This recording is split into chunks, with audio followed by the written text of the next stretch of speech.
ಜನವರಿ ತಿಂಗಳು ವೃಶ್ಚಿಕ ರಾಶಿಯವರಿಗೆ ಒಳಗಿನ ಗೊಂದಲ, ಮನಸ್ಸಿನ ಅಲೆಮಾರಿ ಸ್ವಭಾವ, ನಿರ್ಧಾರಗಳಲ್ಲಿ ಅಸ್ಥಿರತೆ ಮತ್ತು ಸಂಬಂಧಗಳಲ್ಲಿ ಅರ್ಥಮಾಡಿಕೊಳ್ಳುವಿಕೆಗೆ ಸಂಬಂಧಿಸಿದ ಪರೀಕ್ಷೆಯ ಸಮಯವಾಗಿತ್ತು. ಹಲವರಿಗೆ ಹಣಕಾಸಿನ ವಿಚಾರದಲ್ಲಿ ವಿಳಂಬ, ನಿರೀಕ್ಷಿತ ಫಲಿತಾಂಶ ಬರದ ಅನುಭವ, ಕೆಲಸದಲ್ಲಿ ಪ್ರಶಂಸೆಯ ಕೊರತೆ ಎಂಬ ಭಾವನೆ ಉಂಟಾಡಿರಬಹುದು. ಕೆಲವರಿಗೆ ಕುಟುಂಬದೊಳಗಿನ ಸಂವಹನ ಕಡಿಮೆಯಾಗಿ ಮನಸ್ಸು ಒತ್ತಡಕ್ಕೆ ಒಳಗಾಗಿತ್ತು. ಈ ಎಲ್ಲ ಅನುಭವಗಳು ಜನವರಿಯ ಶಕ್ತಿಯ ಫಲ. ಆದರೆ ಫೆಬ್ರುವರಿ ಅದೇ ರೀತಿ ಮುಂದುವರಿಯುವುದಿಲ್ಲ. ಫೆಬ್ರುವರಿಯ ಶಕ್ತಿ ಸಂಪೂರ್ಣ ವಿಭಿನ್ನ. ಇಲ್ಲಿ ಸ್ಥಗಿತಕ್ಕಿಂತ ಚಲನೆ, ಗೊಂದಲಕ್ಕಿಂತ ಸ್ಪಷ್ಟತೆ, ನಿರಾಶೆಯ ಬದಲು ಹೊಸ ದಾರಿಯ ಸಂಕೇತಗಳು ಕಾಣಿಸುತ್ತವೆ. ಫೆಬ್ರುವರಿ ತಿಂಗಳಲ್ಲಿ ವೃಶ್ಚಿಕ ರಾಶಿಗೆ ಮಂಗಳ ಗ್ರಹದ ಪ್ರಭಾವ ಅತ್ಯಂತ ಪ್ರಮುಖವಾಗಿ ಕಾಣಿಸುತ್ತದೆ. ಮಂಗಳ ನಿಮ್ಮ ರಾಶಿಯ ಸ್ವಾಮಿ ಗ್ರಹವಾಗಿರುವುದರಿಂದ ಈ ತಿಂಗಳಲ್ಲಿ ನಿಮ್ಮೊಳಗಿನ ಆತ್ಮಶಕ್ತಿ ಕ್ರಮೇಣ ಬಲಪಡಿಸುತ್ತದೆ. ಜನವರಿಯಲ್ಲಿ ನೀವು ಕೆಲವೊಮ್ಮೆ ನಿಮ್ಮನ್ನೇ ಅನುಮಾನಿಸಿಕೊಂಡಿದ್ದರೆ, ಫೆಬ್ರುವರಿಯಲ್ಲಿ ಆ ಅನುಮಾನ ನಿಧಾನವಾಗಿ ಆತ್ಮವಿಶ್ವಾಸಕ್ಕೆ ಮಾರ್ಪಡುತ್ತದೆ. ಶನಿ ಗ್ರಹದ ದೃಷ್ಟಿ ನಿಮ್ಮ ಮನೋಸ್ಥಿತಿಯನ್ನು ಗಂಭೀರವಾಗಿ ಮಾಡುತ್ತದೆ, ಆದರೆ ಅದೇ ಸಮಯದಲ್ಲಿ ಶಿಸ್ತು ಮತ್ತು ದೀರ್ಘಕಾಲಿಕ ಚಿಂತನೆಗೆ ಪ್ರೇರಣೆಯಾಗುತ್ತದೆ.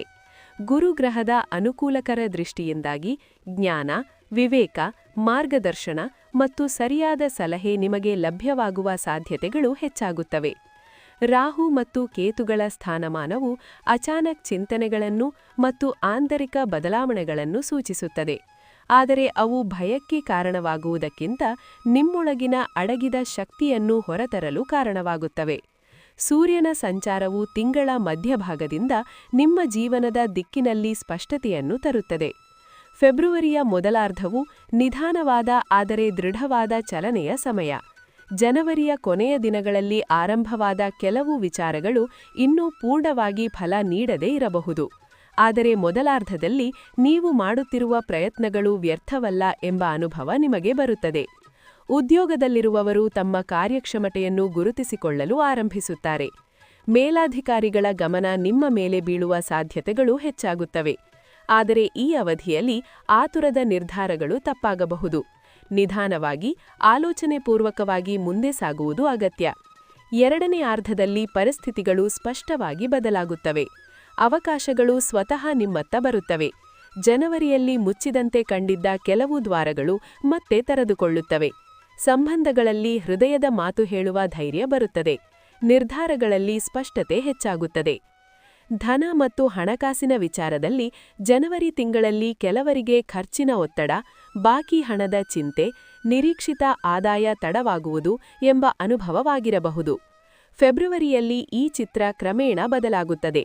ಮೊದಲ ವಾರದಲ್ಲಿ ಇನ್ನೂ ಕೆಲವು ಹಣಕಾಸಿನ ಅಸ್ಥಿರತೆ ಕಂಡುಬರುವುದು ಸಹಜ, ಆದರೆ ಎರಡನೇ ವಾರದಿಂದ ಹೊಸ ಆದಾಯ ಮೂಲಗಳು ಕಾಣಿಸಿಕೊಳ್ಳಬಹುದು. ಕೆಲವು ಜನರಿಗೆ ಹಿಂದಿನ ಬಾಕಿ ಹಣ ಮರಳಿ ಬರಲು ಆರಂಭವಾಗಬಹುದು. ಖರ್ಚಿನ ವಿಷಯದಲ್ಲಿ ಫೆಬ್ರುವರಿ ಎಚ್ಚರಿಕೆಯನ್ನು ಕೇಳುತ್ತದೆ. ವಿಶೇಷವಾಗಿ ತಿಂಗಳ ಮಧ್ಯಭಾಗದಲ್ಲಿ ಅನಾವಶ್ಯಕ ಖರ್ಚುಗಳನ್ನು ನಿಯಂತ್ರಿಸುವುದು ಬಹಳ ಮುಖ್ಯ. ತಿಂಗಳ ಕೊನೆಯ ಭಾಗದಲ್ಲಿ ಹಣಕಾಸಿನ ವಿಷಯದಲ್ಲಿ ಸ್ವಲ್ಪ ಸುಧಾರಣೆ ಕಾಣುತ್ತದೆ. ಹೂಡಿಕೆ ಮಾಡುವವರಿಗೆ ಫೆಬ್ರುವರಿಯ ಮೊದಲಾರ್ಧಕ್ಕಿಂತ ಎರಡನೇ ಅರ್ಧ ಹೆಚ್ಚು ಅನುಕೂಲಕರ. ಕೆಲವು ದಿನಗಳಲ್ಲಿ ತಾತ್ಕಾಲಿಕವಾಗಿ ದೊಡ್ಡ ಮೊತ್ತದ ಹಣ ವ್ಯಯವಾಗುವ ಸಂದರ್ಭಗಳು ಬರಬಹುದು. ಅದಕ್ಕಾಗಿ ಪೂರ್ವಸಿದ್ಧತೆ ಅಗತ್ಯ. ವಿಶೇಷವಾಗಿ ತಿಂಗಳ ಮೊದಲ 10 ದಿನಗಳು, ನಂತರ 20ರಿಂದ 25 ದಿನಗಳ ನಡುವೆ ಹಣಕಾಸಿನ ನಿರ್ಧಾರಗಳಲ್ಲಿ ಜಾಗ್ರತೆ ಅತ್ಯಂತ ಅಗತ್ಯ. ಉದ್ಯೋಗ ಮತ್ತು ವೃತ್ತಿಯಲ್ಲಿ ಫೆಬ್ರುವರಿ ತಿಂಗಳು ಬದಲಾವಣೆಯ ಸಂಕೇತಗಳನ್ನು ನೀಡುತ್ತದೆ. ಜನವರಿಯಲ್ಲಿ ಕೆಲಸದ ಒತ್ತಡ ಹೆಚ್ಚಾಗಿ ನಿಮ್ಮ ಶ್ರಮಕ್ಕೆ ತಕ್ಕ ಪ್ರತಿಫಲ ಸಿಗದಂತೆ ಅನಿಸಿದವರಿಗೆ ಫೆಬ್ರುವರಿಯಲ್ಲಿ ಪರಿಸ್ಥಿತಿ ಸ್ವಲ್ಪ ಸಮತೋಲನಕ್ಕೆ ಬರುತ್ತದೆ. ಹೊಸ ಜವಾಬ್ದಾರಿಗಳು ಬರಬಹುದು. ಕೆಲವರಿಗೆ ಸ್ಥಾನಮಾನದಲ್ಲಿ ಬದಲಾವಣೆ, ಕೆಲಸದ ಸ್ವರೂಪದಲ್ಲಿ ಪರಿವರ್ತನೆ ಅಥವಾ ಹೊಸ ತಂಡದೊಂದಿಗೆ ಕೆಲಸ ಮಾಡುವ ಅವಕಾಶ ಸಿಗಬಹುದು. ಉದ್ಯೋಗ ಹುಡುಕುತ್ತಿರುವವರಿಗೆ ಫೆಬ್ರುವರಿಯ ಎರಡನೇ ಅರ್ಧದಲ್ಲಿ ಸಂದರ್ಶನ, ಕರೆ ಅಥವಾ ಸಂಪರ್ಕಗಳು ಉಂಟಾಗುವ ಸಾಧ್ಯತೆ ಹೆಚ್ಚು, ಆದರೆ ಮೊದಲಾರ್ಧದಲ್ಲಿ ನಿರಾಶೆಯಾಗದಂತೆ ಮನಸ್ಸನ್ನು ಸ್ಥಿರವಾಗಿಟ್ಟುಕೊಳ್ಳಬೇಕು. ಕೆಲಸದ ಒತ್ತಡ ಹೆಚ್ಚಾಗುವ ವಾರಗಳು ತಿಂಗಳ 2ನೇ ವಾರ ಮತ್ತು 3ನೇ ವಾರದಲ್ಲಿ ಇರಬಹುದು. ಆ ಸಮಯದಲ್ಲಿ ಆರೋಗ್ಯ ಮತ್ತು ಮನಸ್ಸಿನ ಸಮತೋಲನವನ್ನು ಕಾಪಾಡಿಕೊಳ್ಳುವುದು ಬಹಳ ಮುಖ್ಯ. ವ್ಯಾಪಾರ ಮತ್ತು ಹೂಡಿಕೆ ಸಂಬಂಧಿಸಿದಂತೆ ಫೆಬ್ರುವರಿ ಒಂದು ಮಿಶ್ರ ಫಲ ನೀಡುವ ತಿಂಗಳು. ಜನವರಿಯಲ್ಲಿ ಸ್ಥಗಿತವಾಗಿದ್ದ ಕೆಲವು ಯೋಜನೆಗಳು ಮತ್ತೆ ಚಲನೆ ಪಡೆಯುತ್ತವೆ. ಹೊಸ ಒಪ್ಪಂದಗಳು, ಹೊಸ ಗ್ರಾಹಕರು, ಹೊಸ ಸಂಪರ್ಕಗಳು ಉಂಟಾಗಬಹುದು. ಆದರೆ ಈ ತಿಂಗಳಲ್ಲಿ ಅತಿಯಾದ ಅಪಾಯ ತೆಗೆದುಕೊಳ್ಳುವುದು ಸೂಕ್ತವಲ್ಲ. ದೊಡ್ಡ ಹೂಡಿಕೆ ಮಾಡುವ ಮೊದಲು ಎಲ್ಲಾ ಅಂಶಗಳನ್ನು ಪರಿಶೀಲಿಸುವುದು ಅಗತ್ಯ. ವಿಶೇಷವಾಗಿ ತಿಂಗಳ ಮೊದಲಾರ್ಧದಲ್ಲಿ ಹೊಸ ವ್ಯವಹಾರ ಆರಂಭಿಸುವುದಕ್ಕಿಂತ ಈಗ ಇರುವ ವ್ಯವಹಾರವನ್ನು ಬಲಪಡಿಸುವತ್ತ ಗಮನಹರಿಸುವುದು ಉತ್ತಮ. ಎರಡನೇ ಅರ್ಧದಲ್ಲಿ ಕೆಲವು ಅವಕಾಶಗಳು ಸ್ಪಷ್ಟವಾಗಿ ಕಾಣಿಸಿಕೊಳ್ಳುತ್ತವೆ. ಆದರೆ ಯಾರಾದರೂ ಕೊಡುವ ಆಕರ್ಷಕ ಭರವಸೆಗಳ ಹಿಂದೆ ತಕ್ಷಣ ಓಡುವುದನ್ನು ತಪ್ಪಿಸಬೇಕು. ಅನುಭವ ಮತ್ತು ವಿವೇಕದಿಂದ ನಿರ್ಧಾರ ತೆಗೆದುಕೊಂಡರೆ ಫೆಬ್ರುವರಿ ನಿಧಾನವಾಗಿ ಲಾಭದ ದಿಕ್ಕಿನಲ್ಲಿ ನಿಮ್ಮನ್ನು ಕರೆದೊಯ್ಯುತ್ತದೆ. ವಿವಾಹ ಮತ್ತು ಪ್ರೇಮ ಜೀವನದಲ್ಲಿ ಫೆಬ್ರವರಿ ತಿಂಗಳು ಸಂವೇದನಾಶೀಲ. ಜನವರಿಯಲ್ಲಿ ಉಂಟಾದ ಅಸಮಾಧಾನಗಳು, ತಪ್ಪು ಅರ್ಥಗಳು ಇನ್ನೂ ಮನಸ್ಸಿನಲ್ಲಿ ಉಳಿದಿರಬಹುದು. ಆದರೆ ಫೆಬ್ರವರಿಯಲ್ಲಿ ಸಂವಹನಕ್ಕೆ ಅವಕಾಶಗಳು ಹೆಚ್ಚಾಗುತ್ತವೆ. ಹೃದಯದ ಮಾತು ಹೇಳಿಕೊಳ್ಳಲು ಸೂಕ್ತ ಸಮಯ ಬರುತ್ತದೆ. ಮೊದಲಾರ್ಧದಲ್ಲಿ ಕೆಲವೊಮ್ಮೆ ಹಳೆಯ ವಿಷಯಗಳು ಮತ್ತೆ ಮೇಲಕ್ಕೆ ಬಂದು ಚರ್ಚೆಗೆ ಕಾರಣವಾಗಬಹುದು. ಆ ಸಮಯದಲ್ಲಿ ಕೋಪಕ್ಕೆ ಜಾಗ ಕೊಡದೆ ಶಾಂತವಾಗಿ ಮಾತನಾಡುವುದು ಅತ್ಯಂತ ಮುಖ್ಯ. ಎರಡನೇ ಅರ್ಧದಲ್ಲಿ ಸಂಬಂಧಗಳಲ್ಲಿ ಸಮಾಧಾನ, ಒಗ್ಗಟ್ಟು ಮತ್ತು ಪರಸ್ಪರ ಅರಿವು ಹೆಚ್ಚಾಗುವ ಸಾಧ್ಯತೆಯಿದೆ. ವಿವಾಹಕ್ಕಾಗಿ ಯತ್ನಿಸುತ್ತಿರುವವರಿಗೆ ಫೆಬ್ರವರಿಯ ಕೊನೆಯ ಭಾಗದಲ್ಲಿ ಉತ್ತಮ ಸುದ್ದಿ ಬರಬಹುದು. ಆದರೆ ಆತುರದ ನಿರ್ಧಾರಗಳನ್ನು ತೆಗೆದುಕೊಳ್ಳದೆ ಸಂಪೂರ್ಣ ವಿಚಾರ ಪರಿಶೀಲಿಸಿದ ನಂತರ ಮುಂದುವರಿಯುವುದು ಉತ್ತಮ. ಕುಟುಂಬ ಮತ್ತು ಗೃಹಜೀವನದಲ್ಲಿ ಫೆಬ್ರವರಿ ನಿಧಾನವಾಗಿ ಸಮತೋಲನವನ್ನು ತರುತ್ತದೆ. ಜನವರಿಯಲ್ಲಿ ಮನೆ ಒಳಗಿನ ವಾತಾವರಣ ಕೆಲವೊಮ್ಮೆ ಒತ್ತಡಪೂರ್ಣವಾಗಿರಬಹುದು. ಫೆಬ್ರವರಿಯಲ್ಲಿ ಹಿರಿಯರೊಂದಿಗೆ ಸಂವಾದ ಹೆಚ್ಚಾಗುತ್ತದೆ. ಕುಟುಂಬದ ಸದಸ್ಯರ ನಡುವೆ ಸಹಕಾರ ಹೆಚ್ಚಾಗುವ ಸಾಧ್ಯತೆಯಿದೆ. ಆದರೆ ತಿಂಗಳ ಮಧ್ಯಭಾಗದಲ್ಲಿ ಕೆಲವೊಮ್ಮೆ ಸಣ್ಣ ವಿಷಯಗಳು ದೊಡ್ಡದಾಗಿ ಕಾಣಿಸಿಕೊಳ್ಳಬಹುದು. ಆ ಸಮಯದಲ್ಲಿ ಸಹನೆ ಮತ್ತು ಸಹಜ ಬುದ್ಧಿಯಿಂದ ಸಮಸ್ಯೆಗಳನ್ನು ನಿರ್ವಹಿಸುವುದು ಅಗತ್ಯ. ತಿಂಗಳ ಕೊನೆಯ ಭಾಗದಲ್ಲಿ ಮನೆಯ ವಾತಾವರಣ ಹೆಚ್ಚು ಶಾಂತವಾಗುತ್ತದೆ. ಕುಟುಂಬದೊಂದಿಗೆ ಸಮಯ ಕಳೆಯುವ ಅವಕಾಶಗಳು ಹೆಚ್ಚಾಗುತ್ತವೆ. ಕೆಲವು ಜನರಿಗೆ ಮನೆ ಸಂಬಂಧಿಸಿದ ನಿರ್ಧಾರಗಳು, ಸ್ಥಳಾಂತರ ಅಥವಾ ಹೊಸ ಯೋಜನೆಗಳ ಬಗ್ಗೆ ಚರ್ಚೆಗಳು ನಡೆಯಬಹುದು. ಮಹಿಳೆಯರಿಗಾಗಿ ಫೆಬ್ರವರಿ ತಿಂಗಳು ವಿಭಿನ್ನ ಅನುಭವಗಳನ್ನು ತರುತ್ತದೆ.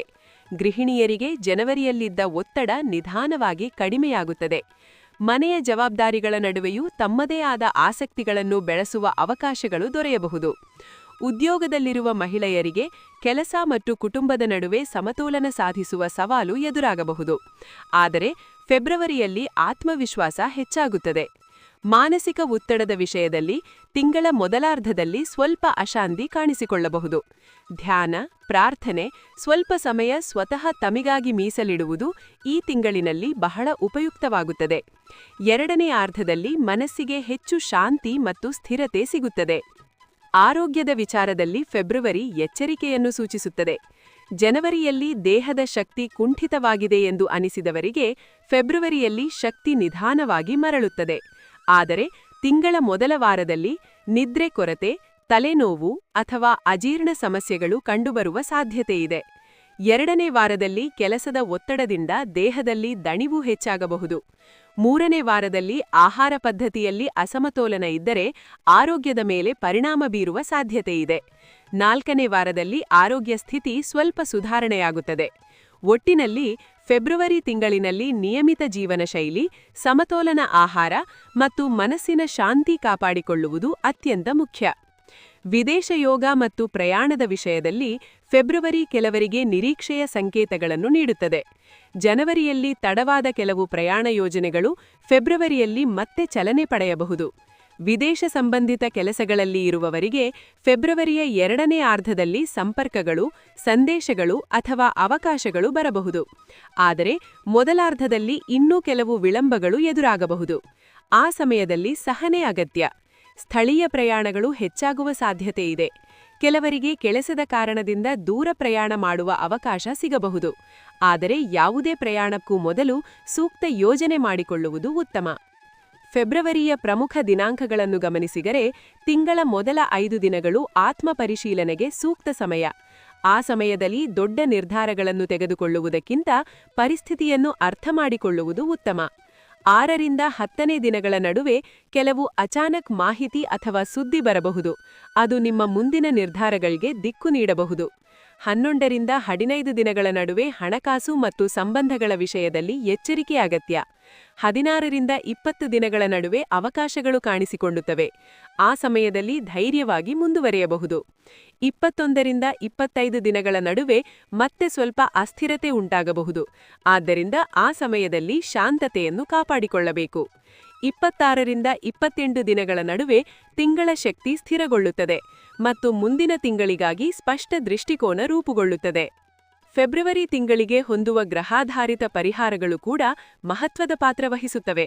ಮಂಗಳ ಗ್ರಹದ ಶಕ್ತಿಯನ್ನು ಸಮತೋಲನಗೊಳಿಸಲು ಮಂಗಳವಾರದಂದು ಶಾಂತ ಮನಸ್ಸಿನಿಂದ ಹನುಮಂತನ ಪ್ರಾರ್ಥನೆ ಮಾಡುವುದು ಉಪಯುಕ್ತ. ಇದರಿಂದ ಧೈರ್ಯ, ಆತ್ಮವಿಶ್ವಾಸ ಮತ್ತು ಮಾನಸಿಕ ಸ್ಥಿರತೆ ಹೆಚ್ಚಾಗುತ್ತದೆ. ಶನಿ ಗ್ರಹದ ಪ್ರಭಾವದಿಂದ ಉಂಟಾಗುವ ಒತ್ತಡವನ್ನು ಕಡಿಮೆ ಮಾಡಲು ಶನಿವಾರದಂದು ಬಡವರಿಗೆ ಆಹಾರ ದಾನ ಮಾಡುವುದು, ಹಿರಿಯರಿಗೆ ಗೌರವ ತೋರಿಸುವುದು ಉತ್ತಮ ಫಲ ನೀಡುತ್ತದೆ. ಗುರುಗ್ರಹದ ಅನುಗ್ರಹ ಹೆಚ್ಚಿಸಲು ಗುರುವಾರದಂದು ಹಳದಿ ಬಣ್ಣದ ವಸ್ತುಗಳನ್ನು ದಾನ ಮಾಡುವುದು, ವಿದ್ಯಾಭ್ಯಾಸ ಮತ್ತು ಜ್ಞಾನಕ್ಕೆ ಸಂಬಂಧಿಸಿದ ಕಾರ್ಯಗಳಲ್ಲಿ ತೊಡಗುವುದು ಶುಭಕರ. ರಾಹು ಮತ್ತು ಕೇತುಗಳಿಂದ ಉಂಟಾಗುವ ಅಶಾಂತಿಯನ್ನು ಕಡಿಮೆ ಮಾಡಲು ಪ್ರತಿದಿನ ಕೆಲವು ನಿಮಿಷ ಮೌನ ಧ್ಯಾನ ಮಾಡುವುದು, ಮನಸ್ಸನ್ನು ಶುದ್ಧಗೊಳಿಸುವ ಚಟುವಟಿಕೆಗಳಲ್ಲಿ ತೊಡಗುವುದು ಬಹಳ ಉಪಯುಕ್ತವಾಗುತ್ತದೆ. ಈ ಪರಿಹಾರಗಳ ಉದ್ದೇಶ ಭಯ ಹುಟ್ಟಿಸುವುದಲ್ಲ, ನಿಮ್ಮೊಳಗಿನ ಶಕ್ತಿಯನ್ನು ಜಾಗೃತಗೊಳಿಸುವುದೇ.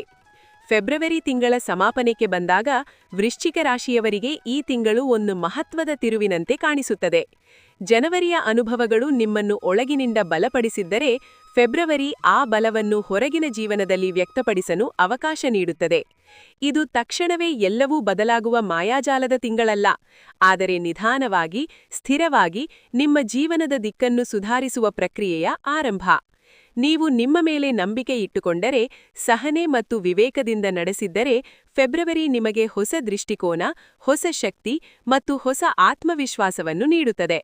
ಈ ತಿಂಗಳು ನಿಮ್ಮನ್ನು ಪರೀಕ್ಷಿಸುವ ಕ್ಷಣಗಳನ್ನೂ ನೀಡಬಹುದು, ಆದರೆ ಅದೇ ಸಮಯದಲ್ಲಿ ನಿಮ್ಮೊಳಗಿನ ಶಕ್ತಿಯನ್ನು ಅರಿಯುವ ಅವಕಾಶವನ್ನೂ ಕೊಡುತ್ತದೆ.